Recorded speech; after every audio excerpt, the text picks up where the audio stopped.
What do you mean by variable cost. जैसे नाम है, देखो वेरिएबल यानी होता है चेंज होना, क्या होना, चेंज होना, उसको बोलते हैं वेरिएबल कॉस्ट। जैसे एग्जाम्पल के थ्रू आपको समझाता हूँ। जैसे कि मान लो एक शर्ट है ना, तो एक शर्ट को बनाना है तो उसमें क्लॉथ लगेगा, कितना लगेगा, क्लॉथ 2 मीटर लगेगा, ठीक है। और रेट है एक क्लॉथ का, है ना, ₹100 पर मीटर, ₹100 पर मीटर क्लॉथ का क्या है, रेट है, ठीक है। तो मैं बोल रहा हूँ कि एक शर्ट को बनाने के लिए मटेरियल कितना लगा, मटेरियल कितना लगा। तो एक शर्ट को बनाने के लिए मटेरियल लगा कितना, एक शर्ट को बनाना है 2 मीटर कपड़ा लगेगा, तो 2 मीटर कपड़ा लगा, और 1 मीटर का है 100 रुपये, है ना। तो 2 मीटर कपड़ा लगा और 1 मीटर कितना है 100 रुपये, यानी 200 रुपये हम लोग को खर्चा लग गया। अगर मान लो मैं बोलता हूँ 2 शर्ट बनाना है तो कितना लगेगा मेरे को, 2 × 2 मीटर, यानी कि टोटल लगेगा मेरे को 4 मीटर का मेरे को कपड़ा लगेगा। एक का रेट कितना है 100, तो मेरे को कितना लगेगा, 400 का खर्चा लगेगा। यानी कि वेरिएबल कॉस्ट क्या होता है, जो प्रोडक्शन के इंक्रीज होने पे, एक शर्ट बनाया है तो 200, 2 शर्ट बनाया है तो 400 खर्चा, है ना। वैसे 4 शर्ट बनाऊंगा तो 800 का खर्चा, ऐसे खर्चा मेरा बढ़ते हुए चलेगा, है ना। जितनी शर्ट बनाऊंगा उसके हिसाब से खर्चा लगेगा, उसको बोलते हैं वेरिएबल कॉस्ट। यानी प्रोडक्शन के इंक्रीज होने से खर्चा भी क्या होगा, इंक्रीज होगा, ठीक है। वैसे लेबर में भी ऐसा होता है। मान लो लेबर बोलता है कि एक शर्ट को सिलने का, लेबर बोलता है एक शर्ट को सिलने का मैं 500 रुपये लेता हूँ, 2 शर्ट को सिलने कितना लेगा वो, 1000 रुपये, है ना। 10 शर्ट को सिलने कितना लेगा वो, 2 शर्ट को सिलने का लेगा 1000 रुपये, ठीक है। 10 शर्ट को सिलना है तो कितना लेगा, 5000 रुपये। क्लियर हो अच्छे से। तो ये होता है वेरिएबल कॉस्ट। वैसे जब मान डायरेक्ट एक्सपेंडिचर भी ऐसे ही होता है। तो अल्टीमेटली जो भी खर्चे वेरिएबल नेचर के होते हैं उसको बोलते हैं वेरिएबल कॉस्ट। तो एनी एक्सपेंडिचर विच इज़, किसी प्रकार का खर्चा जो कि इंक्रीज होता है या डिक्रीज होता है, कैसे होता है, अकॉर्डिंग टू वॉल्यूम या production, is known as variable cost.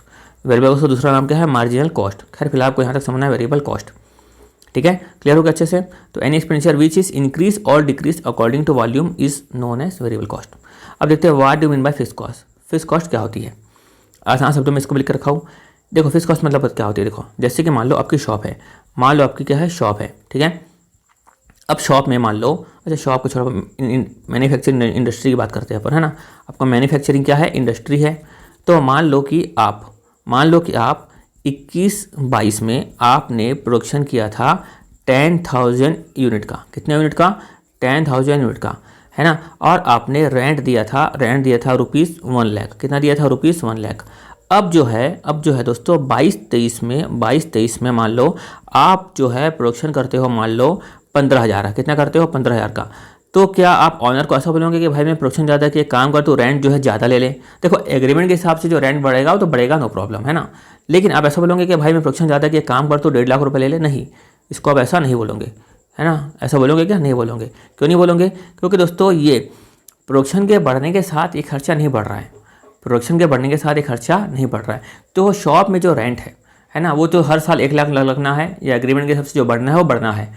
Production का और रेंट का कोई डायरेक्टली कनेक्शन है क्या, नहीं, बिल्कुल भी नहीं, ठीक है। तो इसीलिए यहाँ पर लिखा हुआ रहता है any expenditure which is constant up to 100% capacity. तो इसमें क्यों लिखा हो कांस्टेंट अप टू 100% कैपेसिटी, इसलिए लिखा हूँ मैं कि मान लो मेरी फैक्ट्री में कैपेसिटी थी